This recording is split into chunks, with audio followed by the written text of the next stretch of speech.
Par contre, je pense que la prochaine rencontre, ou avant la prochaine rencontre d'ailleurs, s'ils me demandent vraiment ce colloque, c'est moi qui leur poserai des questions. C'est moi qui les interrogerai. Oui, pour leur dire, quelle église êtes-vous? À quelle église avons-nous affaire? Moi, je voudrais savoir si j'ai affaire à l'église catholique ou si j'ai affaire à une autre église, à une contre-église, à une contrefaçon de l'église. Or, je crois sincèrement que nous avons affaire à une contrefaçon de l'église et non pas à l'église catholique. Pourquoi? Parce qu'ils n'enseignent plus la foi catholique, ils ne défendent plus la foi catholique. Non seulement ils n'enseignent plus la foi catholique, ils ne défendent plus la foi catholique, mais ils enseignent autre chose. Ils entraînent l'Église dans autre chose que l'Église catholique. Ce n'est plus l'Église catholique. Ils sont assis sur le siège de leurs prédécesseurs, tous ces cardinaux qui sont dans les congrégations et tous ces secrétaires qui sont dans les congrégations, ils sont là où à la secrétaire d'État, ils sont bien assis là où étaient leurs prédécesseurs, mais ils ne continuent pas leurs prédécesseurs. Ils n'ont plus la même foi, ni la même doctrine, ni la même, ni la même morale même que leurs prédécesseurs. Alors, c'est pas possible. Et principalement, leur grande erreur, c'est l'œcuménisme. Et l'œcuménisme, ils enseignent un œcuménisme qui est contraire à la foi catholique.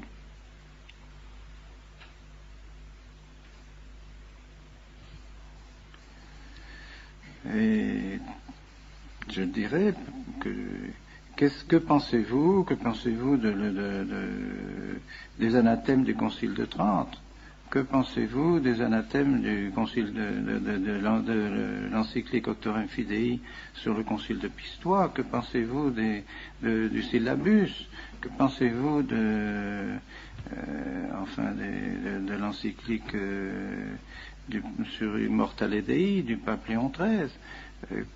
Que pensez-vous de la lettre sur le sillon par le pape Saint-Pidis, de l'encyclique Quas Primas du pape Pie XI, de Mortalium Animos du pape Pie XI, justement contre l'œcuménisme, contre ce faux œcuménisme, et ainsi de suite. Enfin, pensez-vous de tout ça? Qui me répondent s'ils sont toujours d'accord avec tous ces documents des papes, avec ces documents officiels qui définissent notre foi. Ce ne sont pas des documents quelconques, ce ne sont pas des allocations privées ou des conversations privées des papes, ce sont des documents officiels et qui engagent l'autorité du pape. Alors moi je pense qu'on peut et on doit même croire que l'Église est occupée, Elle est occupée par cette contre-Église, que nous connaissons bien et que les papes connaissent parfaitement et que les papes ont condamné tout au long de siècles, depuis maintenant bientôt 4 siècles.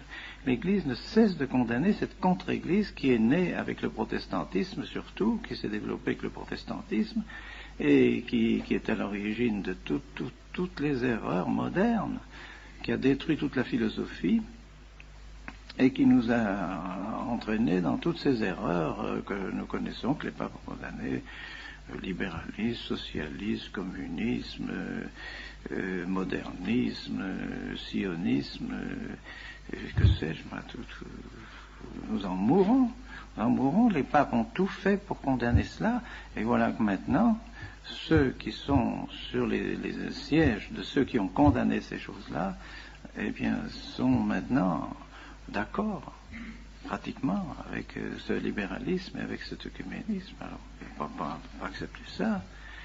Et plus les choses s'éclairent, et plus nous apercevons que ce programme qui a été élaboré dans les loges maçonniques,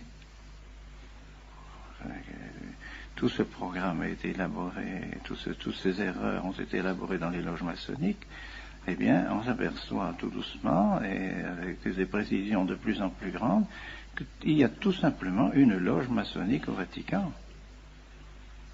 Et que maintenant, quand on se trouve devant un secrétaire de congrégation ou un cardinal qui se trouve assis dans le siège, à la place, dans le bureau, où se trouvaient de saints cardinaux, et des cardinaux qui avaient la foi, qui défendaient la foi de l'Église et qui étaient des hommes d'Église, ben on se trouve devant un franc-maçon. Alors, est-ce que c'est la même chose? Alors c'est bien, ils brandissent la même obéissance. Oui, autrefois, on nous disait d'obéir à la foi, on nous faisait faire le serment antimoderniste, on nous faisait faire les professions de foi, et tout ça. Maintenant, ces gens-là, qu'est-ce qu'ils font? Quelle foi ils nous demandent de professer? C'est plus la même. Alors on brandit toujours obéissance, obéissance, obéissance. Ah oui, mais quand même. Obéissance à l'Église, oui. Obéissance à ce que l'Église a toujours commandé, oui. Obéissance à la foi de l'Église, oui. Mais obéissance à la franc-maçonnerie, non. Ben non. Ben, c'est ça, c'est sûr. Et dernièrement, donc, on m'a apporté des documents qui semblent tout à fait véridiques. Des documents qui montrent des correspondances entre Bugnini et le grand maître de la maçonnerie sur toute la réforme liturgique. Avec elle, le grand maître de la maçonnerie demande à Bugnini d'appliquer la réforme du fameux Rocca, les prêtres apostats, Rocca, qui, lui, avait prédit déjà tout ce qui devait se faire et avait déjà prévu tout ce qui devait se faire lorsque le Vatican serait occupé par la maçonnerie. Voilà ce qu'il faut faire. Et alors maintenant, le grand maître de la maçonnerie demande à Bugnini d'appliquer cela. Et le grand principe dit il faut arriver à la naturalisazione, comme il dit, naturalisazione dell'incarnazione.